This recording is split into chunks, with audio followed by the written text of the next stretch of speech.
Welcome back, ladies and gentlemen. It is time to get into the fourth and final match of today. A Mac, a Skimmy, and that's Rusty, not Jubes. I'm not going to make the same mistake twice. I can't believe I let that slip out before. I think I was just so used to the duo, I forgot we were changing it all up, and I had Jubes for, the other 2 days this week, so it was just stuck in the vocabulary. But look, here we are, and we're ready to get into the final match of the night. Yeah, look, I'm not going to be upset that you call me Jubes. I'll never be upset that you call me the wrinkly brain jungler himself, Mac. It's definitely an honor to be called someone so lovely. I hope he's listening to this.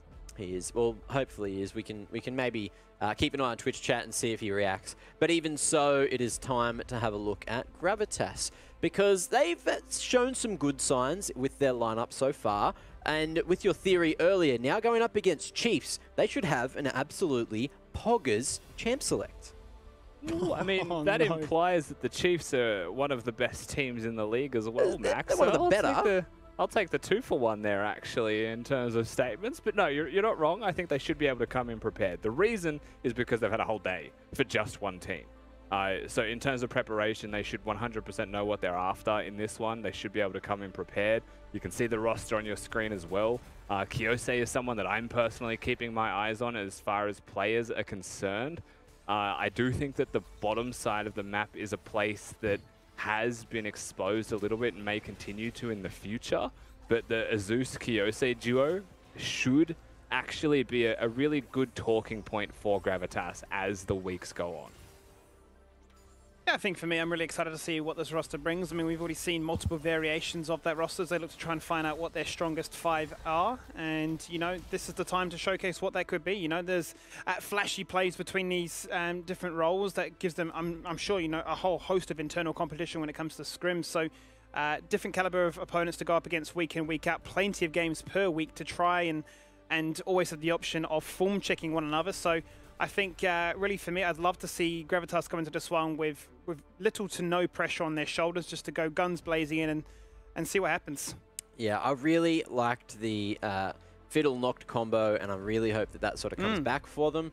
Or at least something a bit more experimental per se that you wouldn't see super often in Champ Select. Now, let's have a quick chat about the Chiefs. So we know they have Mboma on that bot lane, and he loves to pull out the Heimerdinger. I don't know if we're going to be able to see that, or if we're going to see Gravitas go for the targeted ban on that. What are your thoughts on this one, Rusty? When it comes to the Heimerdinger, I don't think someone will ever ban it. I do think there is a little bit of ego in that decision. I would be the same, though, which is why I'm saying it. I think banning Heimerdinger is a sin, Yep. It feels like it's one of those champions that it does exactly what you expect it to do. You can deal with it every single time. The only problem is you give it to Mboma and suddenly you're losing the game against it. And it annoys you, but it's never annoyed me enough to say it should be banned. So I wouldn't be surprised to see him go back to it, but I would still prefer to see more conventional AD carries find success for Mr. Mboma down there in bot lane. Yeah, I think for me, this is a clear domination tactic, as you can see between the teleport, but the combination between himself and Kiyose, just ensuring that one key target falls on down. But it really catered to the fact that they're able to find a lot of skirmishes in key close-quartered combat and just punish, because it bought enough time here for Mboma to set up, deploy, and deliver the damage that is required. I think for me what's really interesting is just sort of how this composition, or how Chiefs as a whole relies so heavily on Swave to pop off and carry. I think the biggest example I saw was the fact that he came down bot side, taxed a ton of minions and said, no, I'm going to be the one that gets this game completed in one. So it's interesting to see once again sort of the different approaches that these teams have. But I mean, this is once again another team that have a lot of promise. Definitely a team to keep your eyes on, because I feel like they are one of those teams, 4th, 5th, they're definitely in the playoff race. Yeah, and what we really want to talk about here as well, Rusty, good to see you got that tea. Hopefully you're feeling much better after that. Is the other day we got Swathe picking Kayn, and you guys were theorizing, okay, this could be all right if he goes into the red Kayn, because blue Kayn could be a little bit squishy, and he went for the blue Kayn instead. So do you want to run us through that one, Rusty? I mean, it was echoed by the players as well. It's something that, we know that he plays Kayn, we know that he likes to carry, but when I'm picking Kayn, if I see 3 tanks on the other team, I don't think to go blue Kayn, when the carries can also, build the Zonias and build means to prevent you from existing because then you don't exist. And I think the problem that we started to run within this game is that he was also taking resources from his laners, which I would say Canes are prone to doing, but when you're drafted into really being non-existent, I think that's a massive mistake personally. And I do think that it should be Red Kane if you were going to pick Kane, but I think even another champion would have been perfectly fine there. And this may be something that could continue for the Chiefs, just expecting, like, is that champion pool actually limited? Is he actually still a Kane one-trick? Because he has been a prolific Kane player for multiple years. Well, hopefully we get to see a bit more Kane today, because I am a big fan of the Kane gameplay, obviously. You just never really see it coming through the wall. He's a sneaky bugger, that one, especially Swathe as well. And speaking of sneaky buggers, I think, Nat, what have you found down on the sideline there? Look, I've been searching far and wide, and I'm lucky that I found Isaiah and Draku. Tip for myself to interview. Guys, thank you so much for joining me. Draku, I've got to comment again on the angle, man. Keep it up. It's looking good. But how are you feeling on day 3 of the week? And what's the energy like down at Chiefs? We had our first scrim of the week yesterday, actually. So heading into today, we finally got some practice. And yeah, I think we'll be pretty good. Gravitas are developing pretty well, so respecting them, and yeah, I'm pretty monk-ass for an upset. I think a lot of people would be feeling that way if they're in your shoes for an upset. But what sort of prep have you guys been doing? You know, you're saying that Gravitas is really coming, you know, to fruition. So what prep have you guys done for them? Prep. I mean, we take every game seriously. We respect every opponent equally, and I guess we spent all night yesterday doing drafts, and every possibility that they will draft, and we know that they're really reliant on their jungle to carry. Okay, so that could be a point of contention for you guys. Now, Isaiah, how are you guys feeling over at Gravitas? How's the mood on day 3 of the week? From yesterday, we're kind of disappointed of our performance, but we're working really hard, and our performance will get better, and we're going to try harder. Yeah, of course. And it's one of those things, you guys are a very new roster, so I understand that it could take a little bit longer. But speaking of that prep work, how much have you guys been scrimming? Because, you know, Draku's saying they only had their first scrim yesterday for the week. So how are you guys going with scrims and prep against Chiefs? We've only had about 2 scrim sets, but I feel like we should get more scrims so we can actually prepare and be more confident of our performance.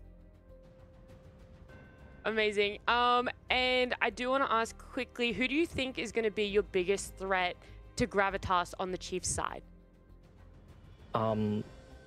It's probably Swathe, because we don't have the best champion pools for counter picks and stuff like that.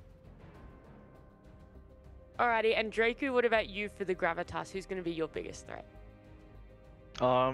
Sapphire if he gets Camille. And Azus. I think Azus is probably their best player by far. And if we shut him down, I think the game is, I wouldn't say easy, but yeah, it'll be easier. Thank you both so much for that little bit of insight. I wish you the best of luck, and we'll be keeping an eye on those key players. Thank you so much, Draku. The fans, thank you for that angle. Great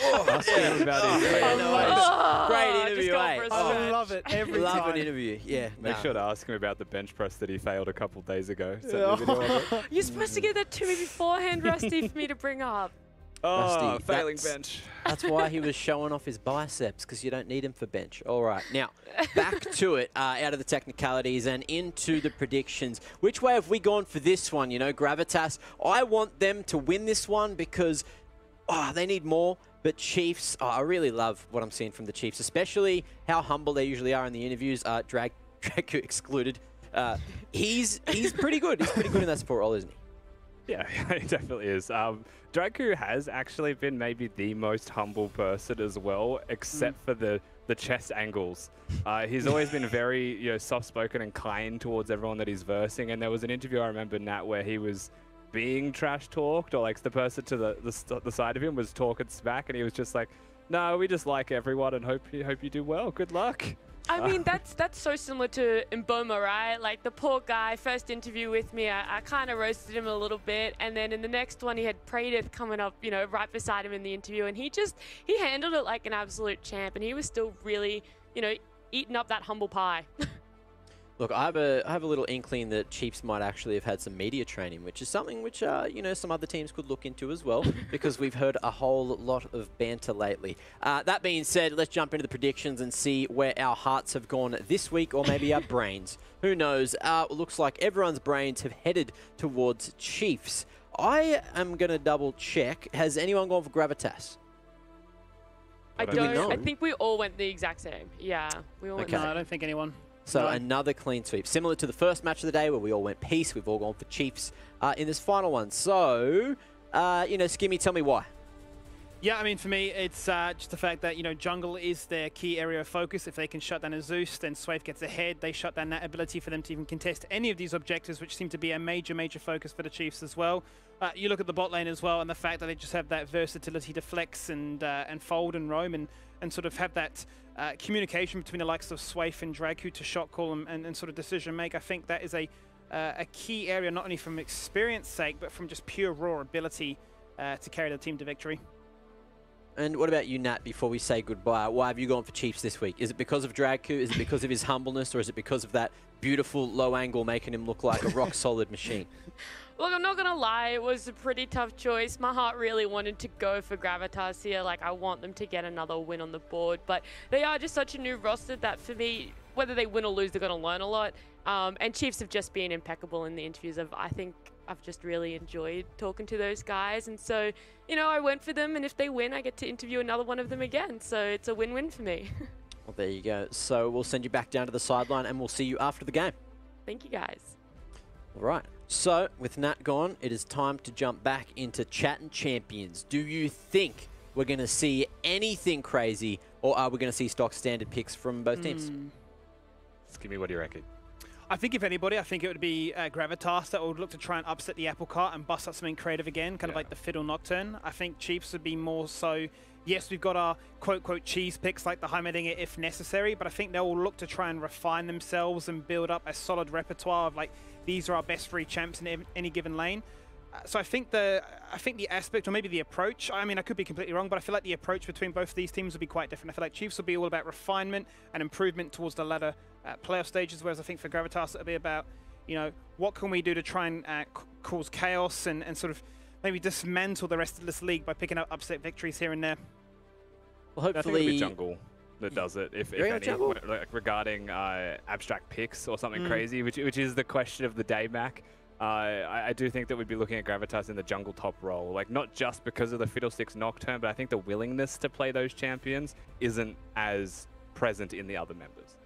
Okay, well, it's time for Champ Select, but before we go, I'm going to let you know that I'm going to be going over to Esports Assessment Labs and testing myself while this game's going on. I'm going to check out my reaction time, my cognitive ability, and I am fully prepared to see the results of that, which are not going to be pretty. But something that is pretty is Skimmy and Rusty on the mic, who's going to be bringing you Champ Select and the game. See you after the game, boys. Well, thanks, Mac. As we kick off the final game here for week number 2, it's a Friday, the first of many to come in the first of many Super Weeks also. The Chiefs taking on the Gravitas. A big showing here for them to continue their progression as well as really continuing their idea of evolution and understanding towards those latter stages. As we jump straight into this one, that was a point of worth noting, highlighting. The Fiddlesticks will be the very first ban away here. Yeah, it's one of those things, right? We saw strategically it was refined. It was something that was known by Gravitas, not so much by anyone else. It really did make the Fiddlesticks insane when you have a Nocturne ulting with it. So they will remove effectively the combo by getting rid of the Fiddlesticks. If you see a Nocturne, they'd have to pull out something wild in the jungle to compensate for Fiddlesticks being banned. One thing that I will say still exists on the other side is the Udyr being taken away. It was mentioned in the interview, actually, by Isaiah that they may not have the jungle champion pool to contest Swaith.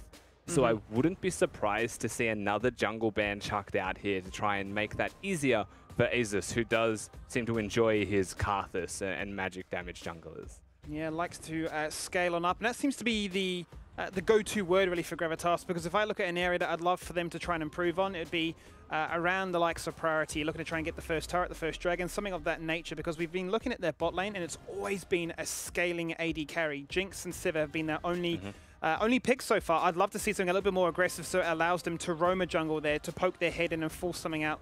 And not feel like they need to invest in this idea that maybe if we can delay the game long enough, we can scale into a situation where a fight goes our way. Yeah, like a Kai'Sa, I think would be fantastic for Piglet to maybe chuck in there and get that working. Because, you know, Sivir's fine. I think that the Jinx is fine right now as well. Actually, still a very good champion, but a bit more active movements in team fights. Definitely something I would like to see. And still possibly available for them right now. If they lock in Alistar, Kai'Sa, they would have a strong bot lane. Well, they certainly would, but it's worth noting that Seraphine got let through the draft and they will waste no time with the Chiefs in locking that one in. Another flexible pick, a champion that can go pretty much anywhere if necessary and just offers so much power. Sona 2.0 really just doing so much more than what a Sona could ever hope to do.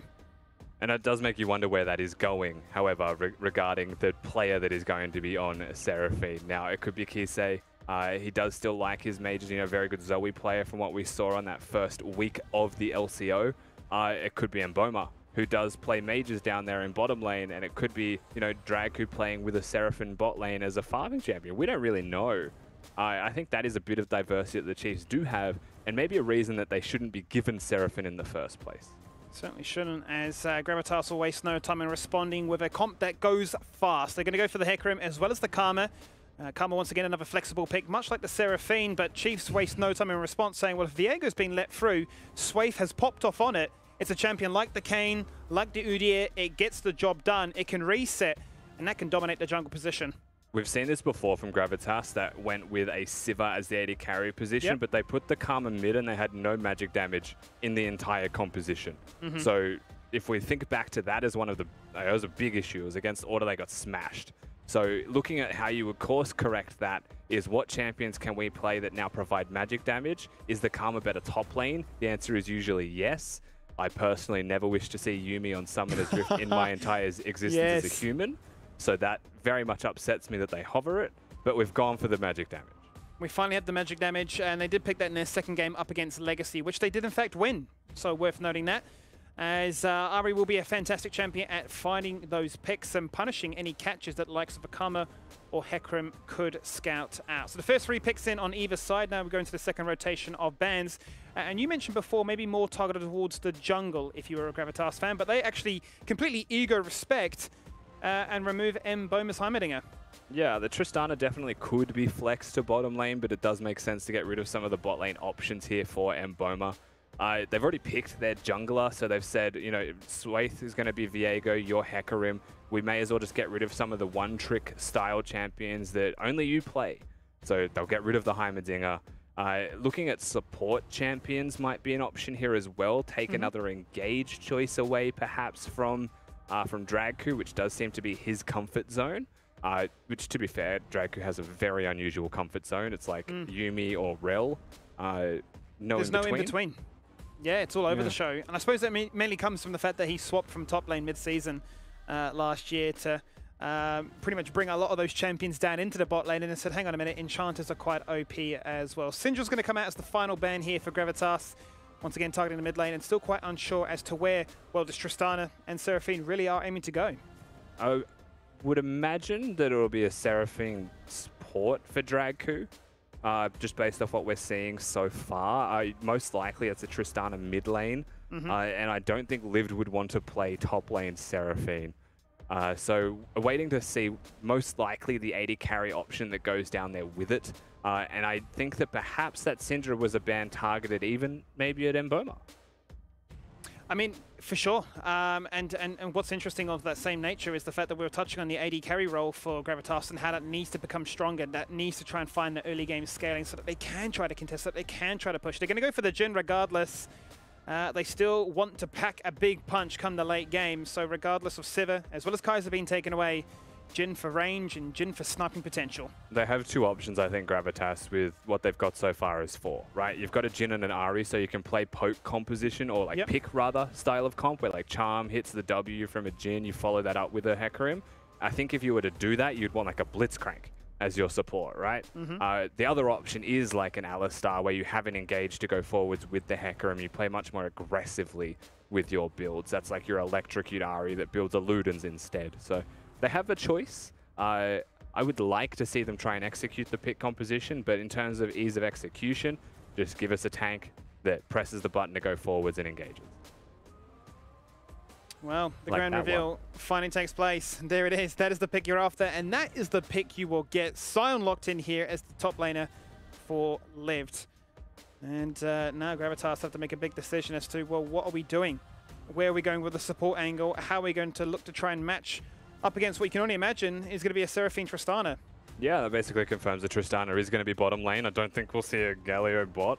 That would definitely be abstract. Waiting to see which champion will be chosen. It's actually top lane. Okay. So they are going to be putting the Karma down there in bot as the support for this Jhin. So the flexes that we've seen early through this draft do stay true to their name. They were flexible until the end. Now are going to be picked into Sion.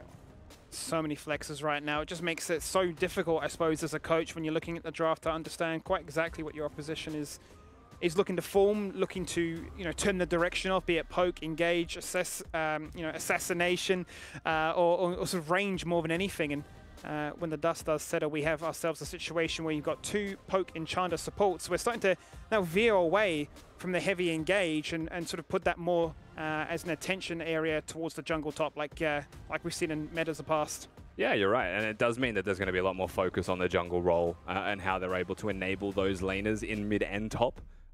Top lane for the Sion, of course, can win lane, can control that 1v1 against the Gnar, but usually Gnar can just skirt around when he's mini and be fine, and trade when he's mega. Should be no issues, really. But the Sion has an okay time. Looking at that mid lane matchup, the Galio was picked into the Ahri as well. You have points in W, suddenly you've got spell shields. Ahri then focuses on just clearing waves. And that kind of just is what a Galio wants as well, right? Like build your Merc trades, clear the waves, help the side lanes. So I do think, again, a lot of this will then come down to what happens between the Hecarim and the Viego and how they get to influence those lanes.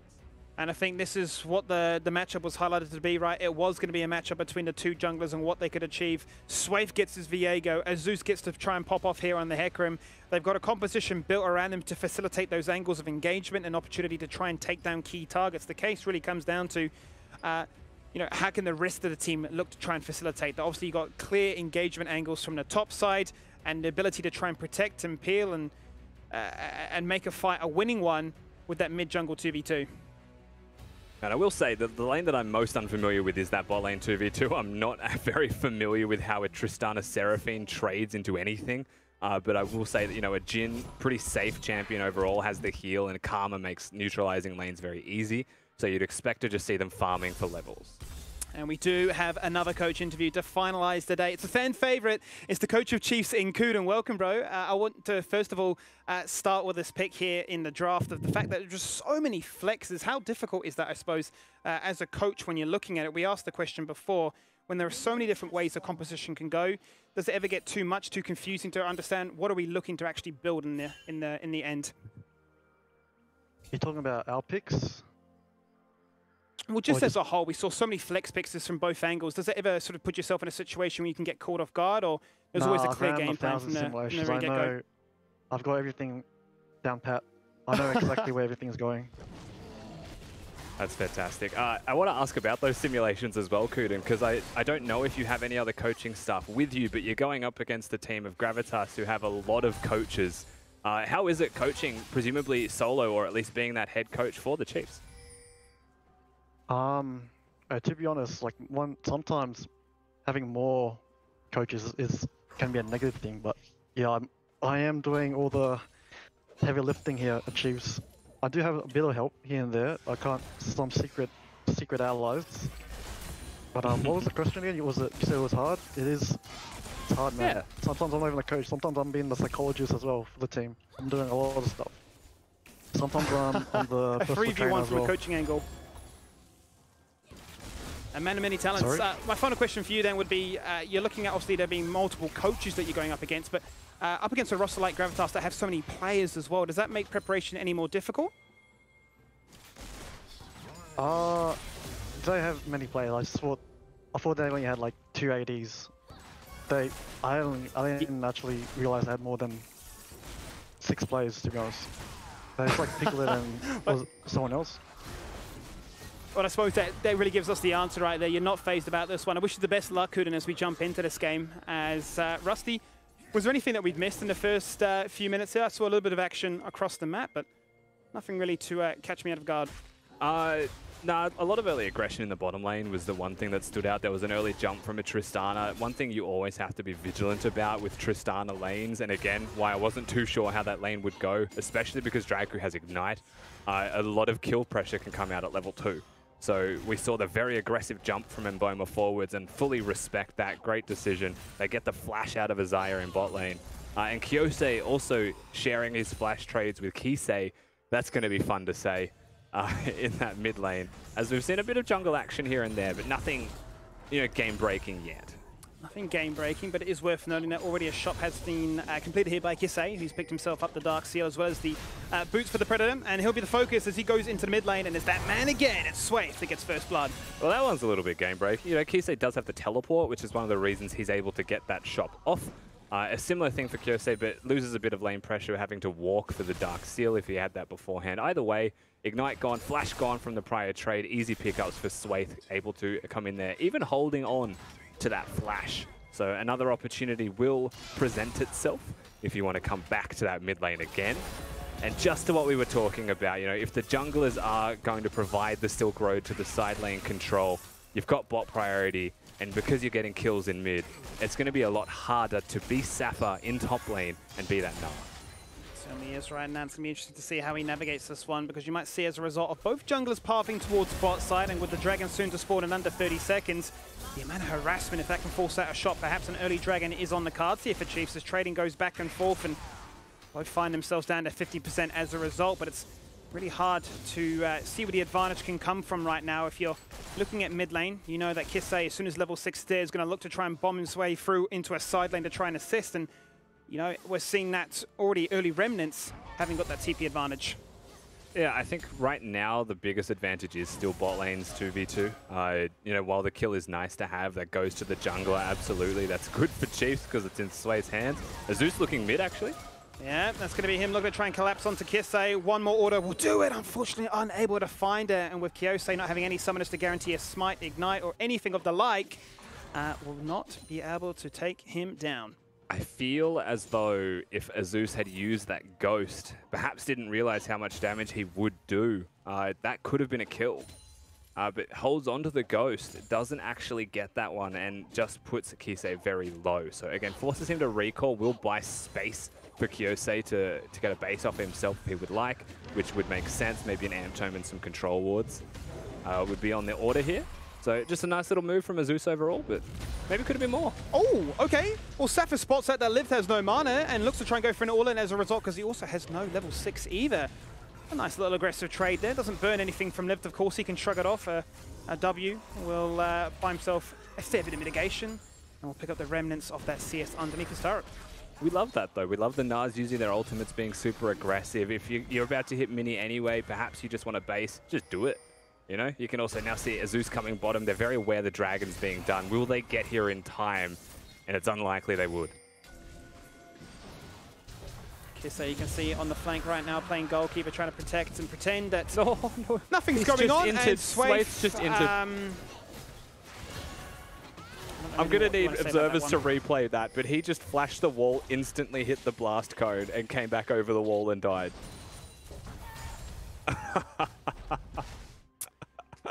Well, Rusty, that is one he'll be really hoping he can be forgotten about quite quickly. Unfortunately for him, observers caught all the action, and they probably will bring it back for a replay to highlight the fact that a Dragon, amongst all the carnage and potential tilt, here it is. Yes. Show me the action. I'm safe. I'm dead. It was at this moment Swaith knew. Yeah, he certainly did. Oh, the poor guy. I don't want to talk about it too much more. I feel bad now. But as far as this game has been predicted, it has all been Feng's jungle right now, as both of them will be the ones that find themselves the killer piece. And that is the current state of this game right now, as level 6 has now been finally achieved here by Lived, who's managed to hang on to his teleport, whereas Safa has not, and that's all based on the fact that the wave was able to crash. So potentially an opportunity if a lane flip were to take place with the Herald imminently spawning, going to make it a numbers advantage. Ooh. Hold that thought for 2 seconds though, as well, that's a calamity of ultimates going left, right and center, but it doesn't seem to matter in the end because Gravitas, regardless, they get the kill. Yeah, I mean, Kyose doesn't hit the charm, but puts himself between Kisei and the turret. The flash wasn't used by the Galio, instead trying to use that dash just as punch, but because there's a backdash portion of it, runs into an Ahri. So there was really no way out for him. Zeus once again pressuring this mid lane, finding himself 2-0. It is a big horsey that is going to be running around Summoner's Rift, causing havoc for Gravitas, yeah. Certainly the dream start for Zeus, and exactly what he's after, right? Still has this Ghost well on his way now to completing that first item, whether he goes for the Trinity Force or the Divine Sunderer. I have to wait and see if he's looking to try and go for a more carry angle to match that of the Chief's Swaith identity. But you know, business as usual for them so far, and it's actually Gravitas that find themselves with the gold lead. Yeah, they're in actually a pretty comfy position so far. You know, they haven't lost anything through mid lane, as I won't be fooled, it's the Shirelia's Galio. The bot lane priority that they were suffering from earlier and a lot of the health disadvantages they had hasn't actually resulted in any advantage by Chiefs gain. In fact, there's a slight CS advantage for the Jhin as they both reset. So overall, Gravitas actually sitting pretty realistically. We go though, Kisei once again looking to go mid. That seems to be the focus right now. A flash and encore it lands, but it's just no follow-up. Swaith is there, he's in the mist, but he's unable to do anything right now. The fight goes left, the fight goes right, but finally they find that first kill. The Heartseeker gets its reset. They get the charm, but they're unable to do much more right now. He's become a horsey, and he gets a double kill, looking for the reset for a triple, but he'll fall on down to turret damage more so than anything else. And mid lane really is the place to be right now.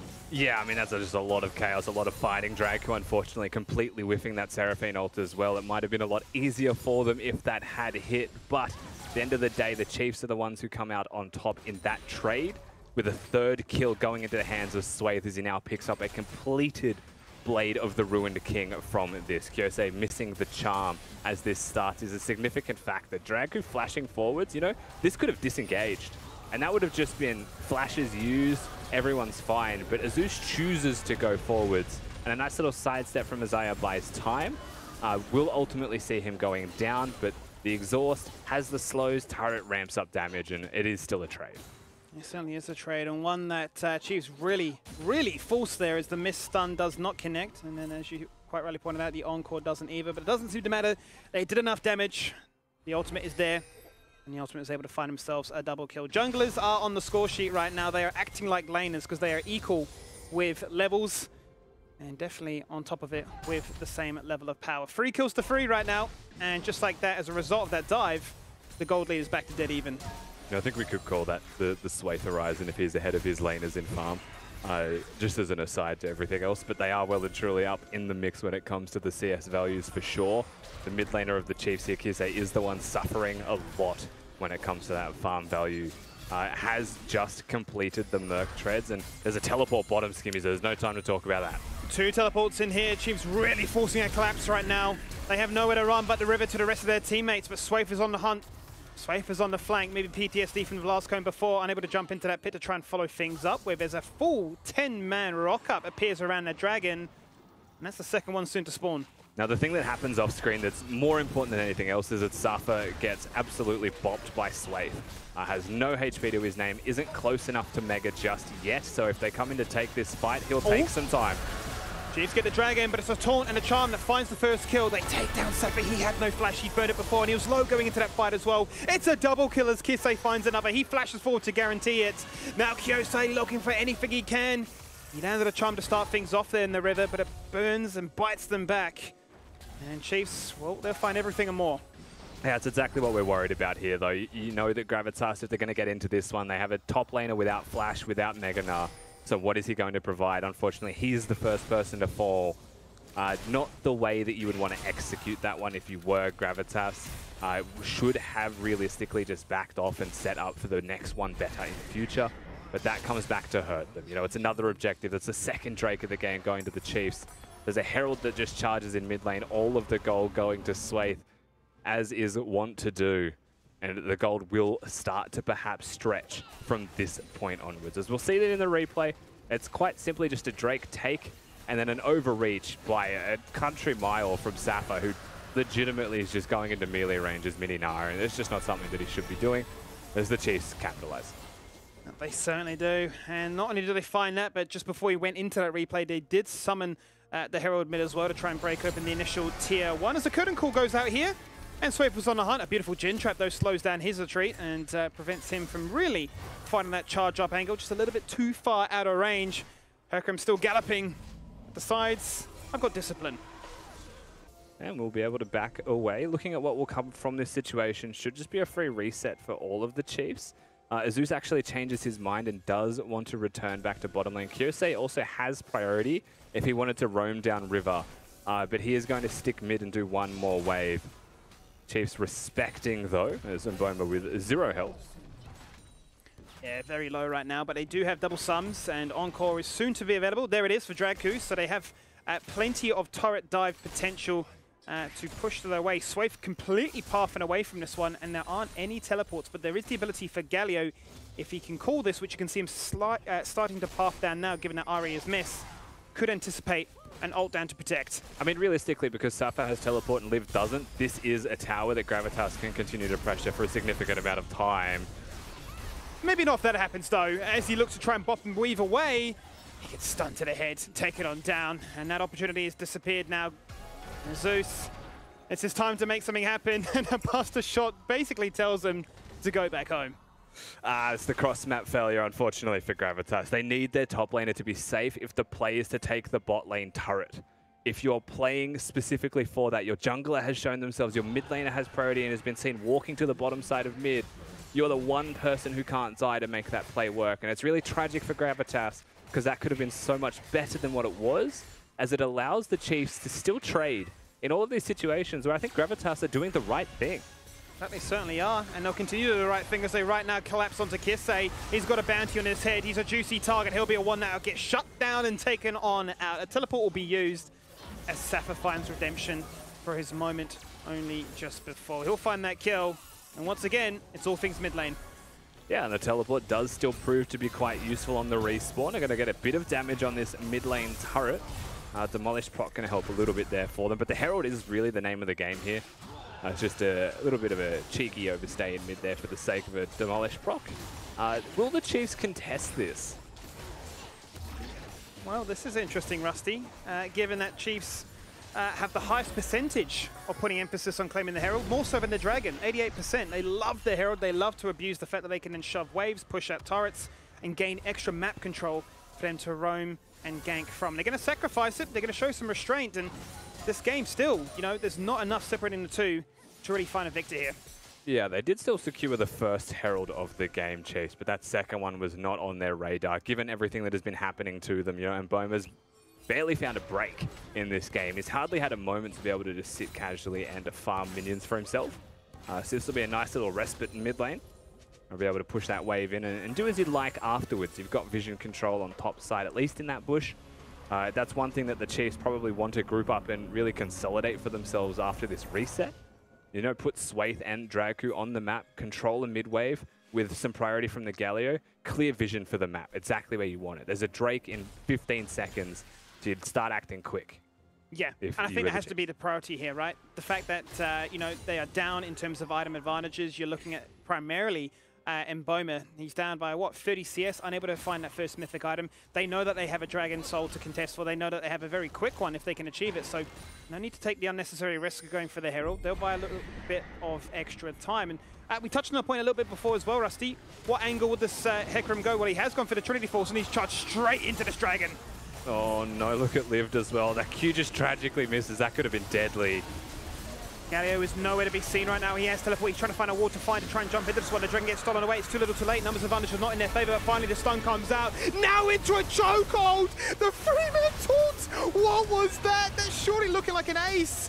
They're going to try and take out Kyosei, and only one person survives in a Zeus. He might get run down. Actually, sorry, Sapphire as well. Only 2 surviving. The 2 initiators are the ones to initiate out. And they just limp away. Realistically, massive win for Chiefs, while the objective does go to Gravitas. They'll be happy to have that, Drake, as it slows down the snowball of the Chiefs, but this mid lane turret is doomed.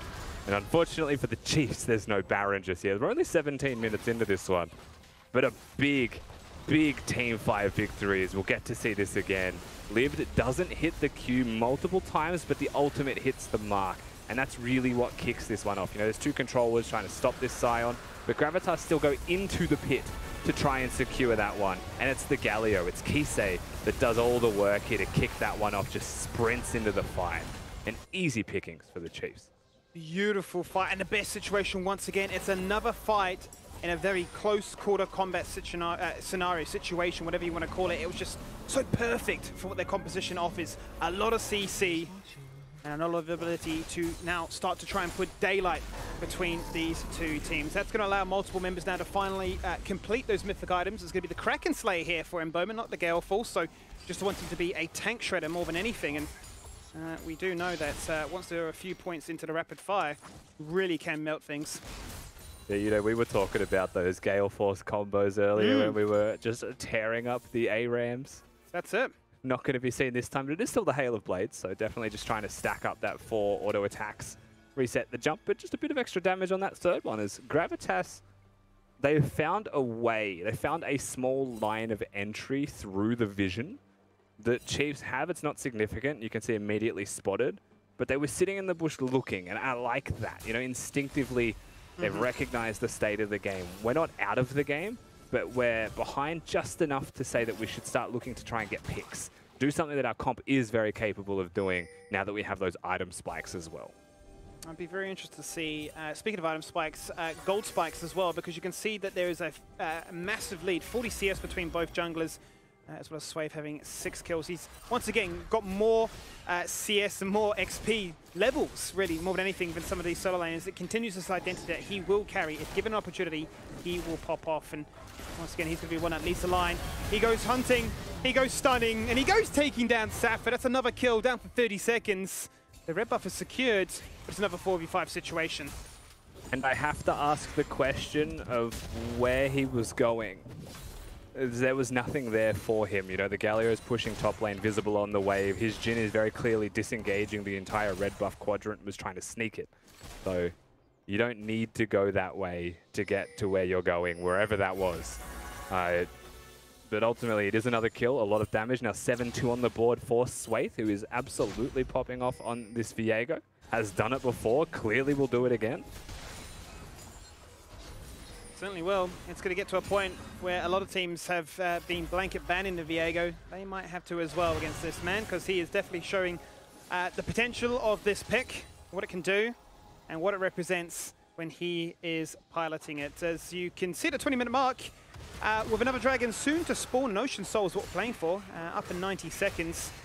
Chiefs will be frustrated they weren't able to find that fight beforehand to secure the dragon, but nonetheless have themselves a comfortable gold lead to try and be the ones to bully themselves into the river first. And I actually do want to highlight the fact that the AD carry and mid laner of Gravitas do have a significant amount of farm and ahead of their respective opponents here as well. I actually think that, you know, I feel like I'm being a little bit harsh. So I wanted to highlight that they are doing well in some places, as Kisei is going to have a crack at this 1v1.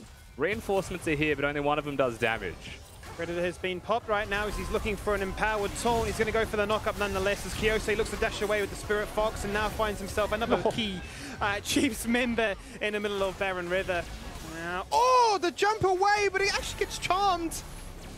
That's Swave pretending to be Ari, and Swave showing that he has mechanics in multiple lanes and multiple rolls and multiple resets. He manages to go back into his own body, now switching into a Gnar and just getting reset after. This is ridiculous, Rusty. This is pure destruction.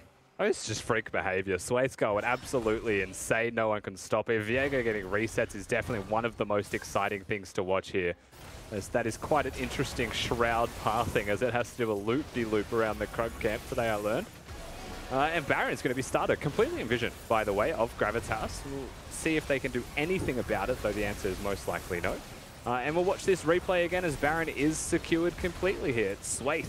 The Swaith show in its entirety. No one saw this ultimate from Kisei disengaging himself for no reason as Swaith goes over the wall. I love that ultimate so much. And the blast cone was stolen as well, so now he's literally having to waddle back into this fight. He is able to pick up Safa here, gets the reset, so once again gets some health back when you enter the spirit of the other person. Uses the ultimate because the damage coming out of Na was not enough. And switches back to his old damage dealing self.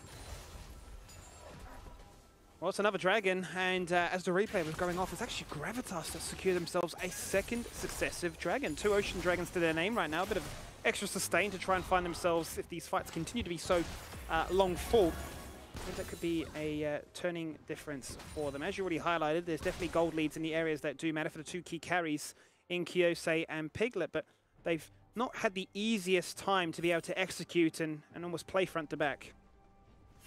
And I don't remember the stat off the top of my head, but it really does feel like Mboma gets nothing on this team in terms of resources, in terms of priority, in terms of anything at all, and definitely does suffer. You know, in a game like this where the scoreline is 14-4, they're 8,000 gold ahead, he's still just behind his opponent in Piglet, almost completely. You know, the Jin's been doing fine, has been farming well, but Mboma's been given nothing also. So it doesn't mean that they'll have the strongest 80 carry running around, but thankfully, of course, with an 8-2 Viego, all the physical damage that you could want is at their beck and call. Yeah, and much like a Viego can reset, so can a Tristana as well with the rocket jump. So definitely the ability to squish in and make members easier to take on down. As we jump into a pause here, so we'll have to wait for communication as to what that's on. But one thing I do want to touch on as we go into this pause is the fact that Kisei now has 10 stacks on the Dark Seal, so definitely a real possibility of going to the Magi's. Has now picked up the Orb as well for some healing cut, and I think that's a direct response to the fact that now we're starting to see, you know, more of these Ocean Dragons going across to their opponent. They're going to start to need that if they are the ones driving the fight forward, because there have been so many times, Rusty, where fights have been fought and members have been very, very low. Yeah, I think it's actually very warming to see this from someone like Kisei, right? He's behind in farm, but he's playing for his team. And remember, he's like a 17-year-old turning 18-year-old player. He's a rookie coming into the LCO. But to be able to play League of Legends, you know, in that selfless way for your team, in my mind, doesn't compute with the young mechanics max 17-year-old players that we often get coming in as rookies in professional leagues. So I think this is actually a really cool statement for him to say that he's able to play this style. We already saw what he can do when it comes to carrying when he gets the Zoe, and now we're seeing a different version of him where he can be more supportive for the team and say, well, this is a Viego angle in this game, so why don't we play to the Viego angle, I'll do Galio, and it's a free win. And it's interesting, right, because, you know, we've seen this type of behavior in the past, right? I mean, probably the most recent example would have to be Legacy 2020 with Tally in mid lane. He would play the likes of Galio, sacrifice his own wave to make sure that, you know, their key focus in that case was Raze as their bot laner, that he was getting fed, that he was strong. So, you know, I don't mind it, and I think it's a good coaching decision, right, to say, look, you know, you're new to the role, you're new to professional league, right? I don't want to put this big burden on you that you have to pop off as a Zoe, you have to be the key member. You know, maybe ease yourself into that moment and be more of a facilitator. Just as a small point there as well, Skimmy, I think it actually does go both ways. I think it's cool to say that it's like you don't have to carry, the team can do it around you, but it's also very difficult to be someone that does have to be weak-sided, you know? Like to be a young player to get no resources is actually quite difficult sometimes, as you may not be fully aware of how the game plays out in that respect.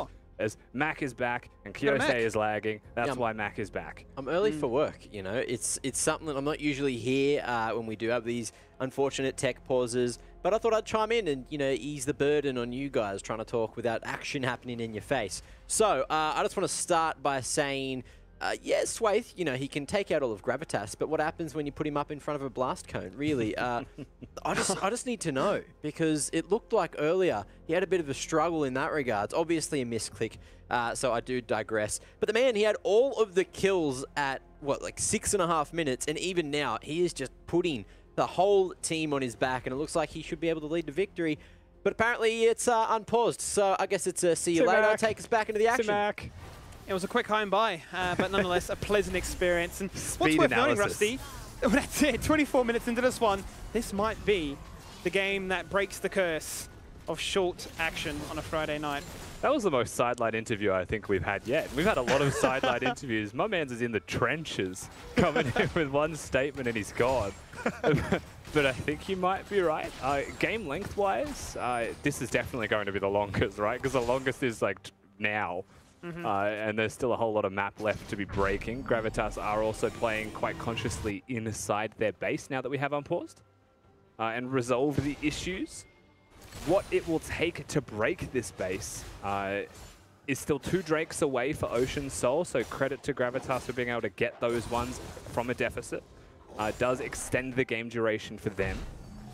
Baron buff hasn't actually broken any kind of base structures at all just yet either in terms of, you know, inhibitor towers. So it will most likely be the next Baron that enables them to do that, as it's about to drop off in 13 seconds. It certainly is, and you can see that Gravitas quite respectfully are turtling up for the long haul here. They know that they've very much put themselves in a position where they can play for a soul point, that they can try and turtle this game out. And you know, historically speaking, if we're looking at how Chiefs games have been, they have the longest average game time in the league so far at 35 minutes. Oh, Draku's just been robbed. I'm so upset. Oh, we don't need a replay, but I want to acknowledge this, that Draku, I feel for you with what just happened. If anyone else saw it, if you know, you know. That was terrible. I'm so sad. Well, I'm grateful that I missed it. Maybe I'm not going to be tilted off the face of the earth like he will be, as Baron is gone. And it won't be around for another couple of half minutes, so they've got a bit of time to figure out their next move right now. But it hasn't changed their tune of looking to try and siege up as a 4-1 split. Got the Medjais there for Kisei as well, ready to continue that team fight and get those stacks up. The 4-1 split working primarily around the Scion, it seems. The vision control, it's definitely not going to commit to a 4-1. In fact, Liv needs to back it up right now. It seems like we're going to be going for the 3-lane approach. And as long as Swaith masks his position on the map, it works. The second he reveals himself like he just did, it opens the gates for Gravitas to say, well, there's one top, there's one jungle, 2 mid. Like, in terms of assignments, they're not strong right now, so we can move up. And they do. That they do, and they're staying together as a band of 4, but what that is meaning, based on the respect they are showing, is a lack of vision and a lack of ability to try and go in and face check. And Chiefs have taken an invitation quite candidly and said, well, thank you so much. We can now free push every single lane on the map, go for a 4 reset, and get ourselves redeployed onto the map to get ready for this next Dragon up in 40. I want to highlight this for Kyosei in terms of item builds as well. I think we spoke about this on week 1 when I was with Elfish Guy, that Everfrost is insane value for Ahri. I believe they went Ludens, and though they still won, Everfrost is nuts. Yeah. Going for the Cosmic Drive second as well, hitting that 160 AP mark means you have insane ability haste. It works super well as an item, Everfrost, with Ahri in general, and just enables you to do so much more. If you're playing, you know, 2 get picks with the charm, the follow-up's insane. Like, you're saying Gragas has built this. So if that doesn't tell you that it helps you pick some, I don't know what does. Yeah, mobile AP champions right now, the ability to get in and lock down a key member and give them an extra layer of CC, because why not? It definitely could be an angle that they'll be looking to abuse, because right now they continue to sacrifice objectives on the map. Yes, the gold lead is definitely against them, but that's another Dragon now picked up here for the Chiefs, putting themselves in soul point. Teleport coming in from the flank here by Kisei, looking for an angle to collapse on mid as Gravitas are stuck with their tail between their legs. Managed just to get back to the mid-tier 3. Yeah, they most definitely are. Looking at the vision that they got before this Baron spawns in 10 seconds is almost non-existent. They are going to be able to push out this mid-wave and get some defensive wards. I would rather see Gravitas continue to focus on this next wave as it spawns. They can see Chiefs on vision. So you should be playing for the wave, I think, right now. Getting that wave pushed, buying yourself space, and stopping the Chiefs from being able to collect money on multiple fronts. You know, 2 people doing Baron, 2 people clearing mid, Gravitas conceding everything, unfortunately, right now, as this may just go. Yeah, it looks like they've hit a bit of a low point right now in the last few minutes where they're just sacrificing everything against them. That's going to be a dragon. Sorry, that's going to be an initiation onto a dragon. It's actually a dinosaur. Mini Naga to fall on down. Kyosa now on the flank, dashing away from what was an encore. In comes the Zeus now, trying to charge onto 2, but realizes he has no carry threats around him. The Hysterics will be popped, and it'll fall on down just as quick as that can be. Now Kyosa, reset target.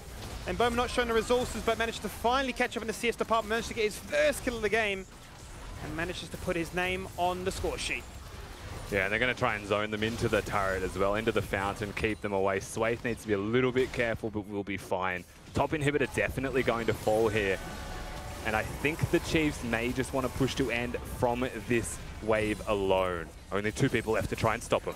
Certainly is. That's going to be the first Nexus turret falling on down right now. Still respawn time is about 12 seconds and onwards. There's a flash torn onto 2. Predator putting in work once again, just getting the job done. 18 stacks on that Magi. So much value in that item acquisition. Kisei looking so confident, so calm, so collected, and so able to assist his team in making this game a victory that they will no doubt find. 30 minutes on the clock, the Nexus now exposed, Gravitas respawning, and like is tradition here in the LCO, pad the KDA, make those numbers look good, and let the minions get the job done. Yeah, they're thinking about fantasy. LCO doesn't exist yet, but definitely pad those stats just in case it gets put in retroactively. Nexus easy to fall here. Lived just playing with the food. Chiefs, nice victory in the end. Certainly was a nice victory. A victory they'll be quite happy with. Another short game for their sake. They've had a few games across the 40-minute mark right now, but a beautiful victory, no doubt, to you know, close out the week here, Rusty. Yeah, I mean, that game was just hugely swathed as well, for what it's worth. A lot of credit goes to the jungler. I think that we also should be looking at Kisei for the work that he's able to do as a supportive member to work around what is the carry on the team. For a rookie, I think that really does deserve an extra special mention. And Mboma for hanging in there. Yeah. That's it. Yeah, it was. Well, also, hey, welcome back to me. It's been a hot minute. You know, that was much faster of an end than I ever expected. I thought it might have gone a little bit longer, but Chiefs had, you know, that 10-kill lead and just managed to put their foot down and pretty much stomp on the throat. That was it. Yeah, I mean, at this stage of the game, this is a really sloppy gank, but it doesn't seem to matter in the end as they were able to get enough positioning on towards Kisei to capitalize and take it down. And this really was the focal point of the map, right? It was a real big case of mid-jungle showcasing what they could do, who could find picks, who could unlock the map for 3 rotations, and who had the ability to then pick up, you know, those neutral jungle camps as a result. And, you know, and exhaust or not, Swaith continued to dive. He has no restraint. He just does not seem to care. Another fight here, a charm that starts this fight off here by Kyosa, but suddenly realizing, much like a fresh player, hang on, maybe that's not the pick we're after. And just Chiefs finding so much success in these fights in close quarters. Yeah. But here's the thing, right? Like, we are watching a highlight reel that is definitely just going to be Chiefs favored because they, in the end, most of the kills go their way. Yeah. But there was things in this game for Gravitas that you can look at in the VOD reviews and say, we actually did this decently well, just not perfect. And that lack of, you know, perfection in the strategy is what backfires on them. Like, again, their bot priority was great. The way that they were playing the map in certain situations, the mid ganks were fantastic as well.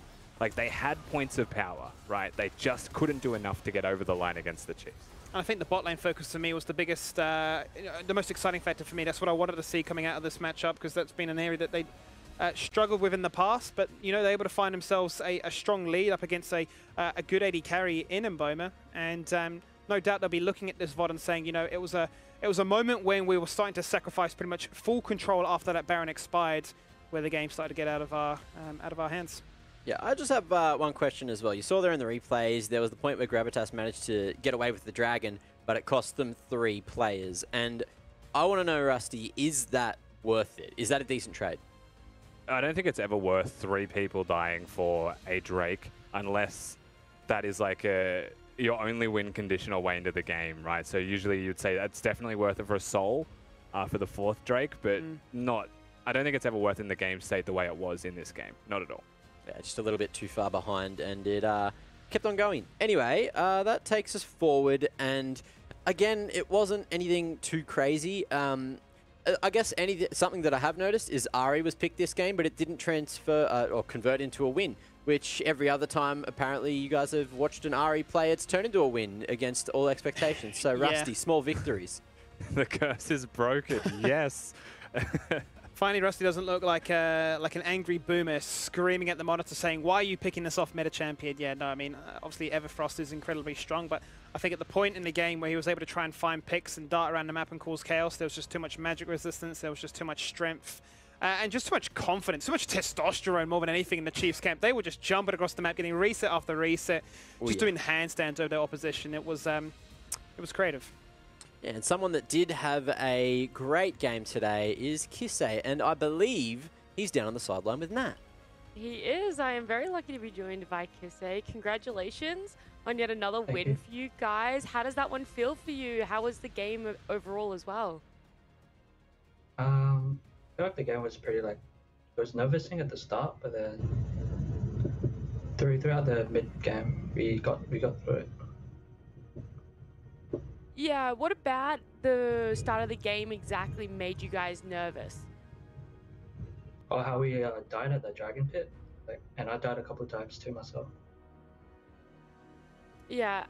Do you think there was much in the way of drafting that you're like, oh, we weren't expecting this, or were you guys pretty prepared for that draft and nothing really threw you off with it? I feel like our draft was really strong compared to theirs. Our draft was just overall better. Did you think potentially at the end you might get outscaled, or were you guys just so like you felt so snowballed? No, we had a Seraphine, so we weren't scared we were gonna get outscaled. Awesome. Well, thank you so much and congratulations again. I hope you guys enjoy the weekend down there in the Chiefs team, and we'll see you for a new game, new day on Tuesday. Yeah, thank you. See you. Is this man sleeping with some cuddly toys? I know my dog does, but hey, I just... there's nothing wrong with cuddly toys. they look comfortable, you know. They're called plushies. Oh, look, okay. Well, you're not sleeping at your desk, though, are you, Nat? That is true. Oh, maybe some gamers do often. But look, that was a nice little insight. Of course, we did see Kisei popping off today, and you know we did have Jubes telling us that he has high expectations for Kisei. Obviously, playing a lot with him, or at least coaching him behind the scenes before the LCO. So anyway, thanks for that, Nat, and I guess we will see you on Tuesday. Yeah, I'm very excited. It'll be some good matchups. Yeah, good matchups coming in next week. We finally get to see the battle of the gods, Pentanet taking on Peace. So that'll be an interesting one. But look, that brings us towards the end of today. We're not quite at the end just yet.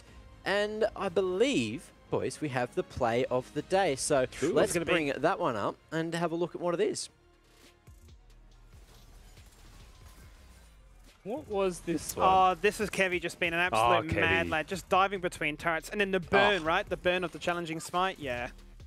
I think the whole game was a Kevy highlight reel, wasn't it? You know, there was a flash earlier in the game over a Jarvan flag and drag, so it's just a highlight reel. Remember, first game in the tournament. The ball's on that man to go in between the two turrets with two opponents right next to him. Ball's on that team, Mac. Appy did it as well, and then copped a couple of turret shots from the tower up top as well. They just don't seem to care, mate. They were definitely feeling that vibe tonight.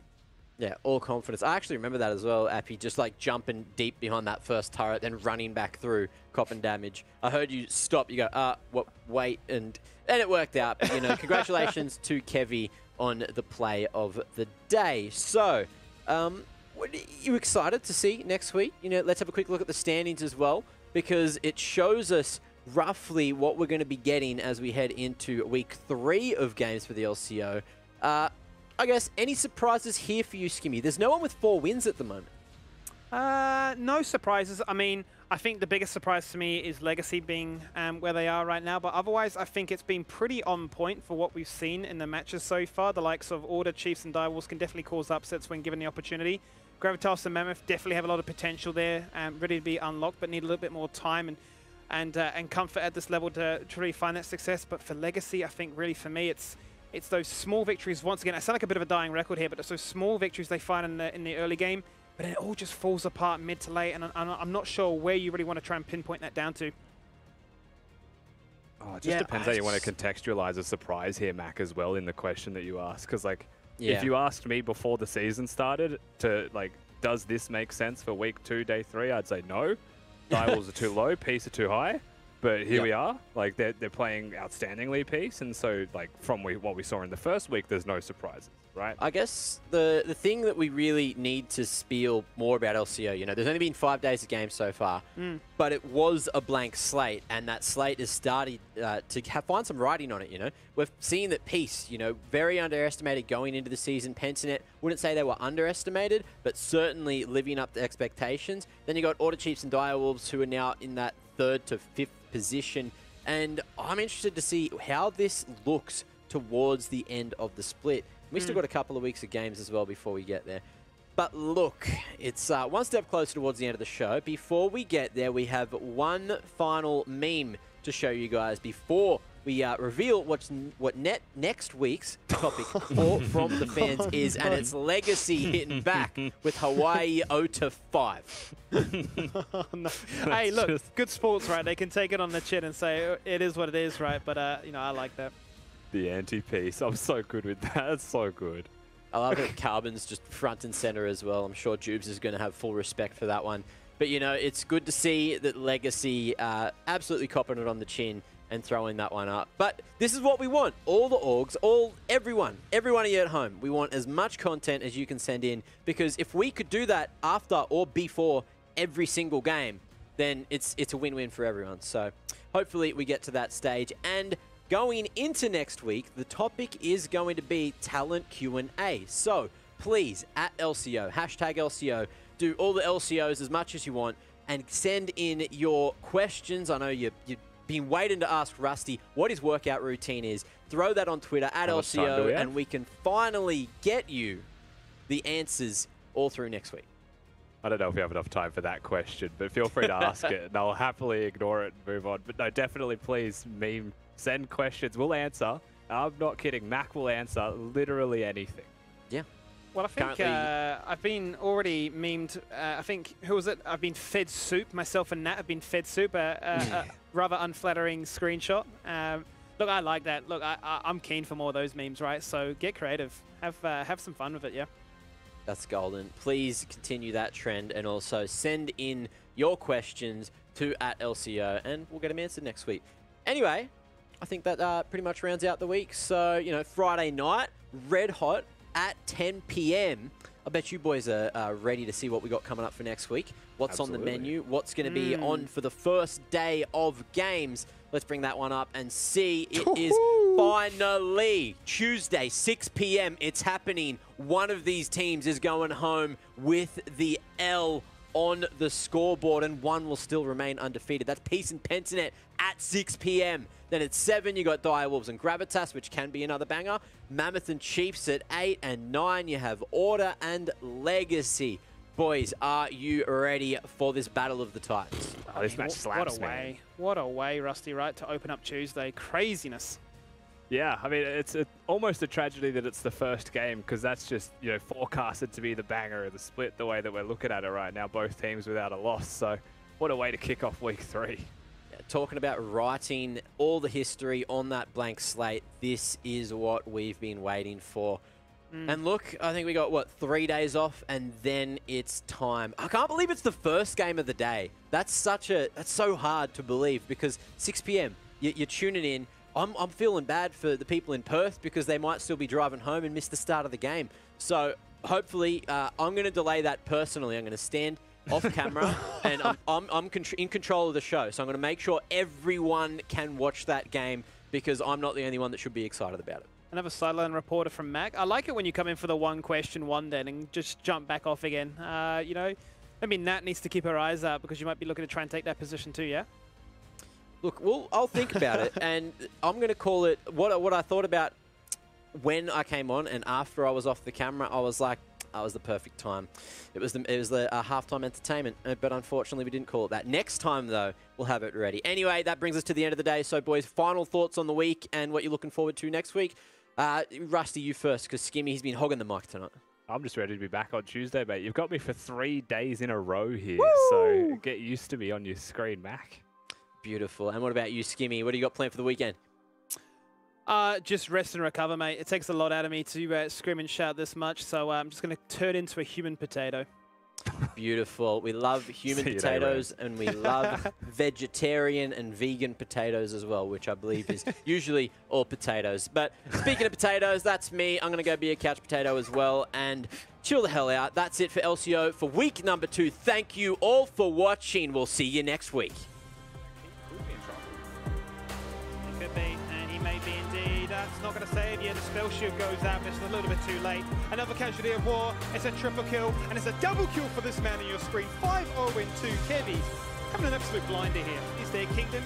This is their jungle. This is their day. Kevy just does not care. Turret diving. He's a mad lad. He doesn't have ultimate, otherwise that would have been another double kill. Finally picks it up. Into one member right now. Biomatter in trouble. Onslaught goes on through, stunning out 2. That's going to be Kai's picking up the 3rd kill so far. Killer Instinct for getting a double kill. He dies before the Gallery even can come in to aid him. Praetor picks up the 1st kill. Killer Instincts into the back line. Looking to try and 1v2. He finds a double kill. Now taking out Jinx. Is it a triple? It certainly is. Make it another. And just make it an ace. Why not? Just like that, Rusty. The game was so even, the game was so close, but at 25 minutes in, Pentanets say enough is enough. Baron push or not, we'll just win the game. And in favour here for Direwolves, they find one. Lamb's spike goes down, he gets exhausted. Knocked down the ultimate and taken down for an easy double. Hang on. Oh, it's the body slam, the Ever Frosty. Explosive cask, why not? Pixel perfect, the very last minute there goes for his ultimate, put out there by Galio. But that's everything invested to try and keep that one member alive. And Direwolves take the opportunity to try and find 2. They'll find a 3rd, they'll take them all down. Shocker just so far accelerated by this point in the game that it really is the double AD carry show. They're the ones to pick up the kills, but it's clear to set them up an end. To take this fight, he'll take some time.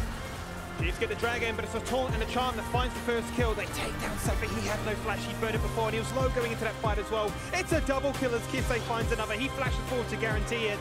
Now Kyosei looking forward to try and jump in this one. The dragon gets stolen away. It's too little too late. Numbers advantage are not in their favour. Finally, the stun comes out. Now into a chokehold. The 3-man taunt. What was that? That's surely looking like an ace. They're going to try and take out Kyosei, and only one person survives in those moves.